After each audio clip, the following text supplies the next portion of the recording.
Hola a todos.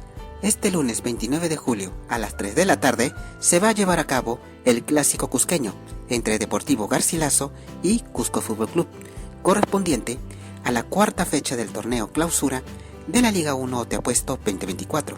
El escenario será en el estadio Inca Garcilaso La Vega, ubicado en Cusco. Esperemos de que haga un excelente partido y que gane el mejor. Mucha suerte para ambos equipos. Muchas gracias.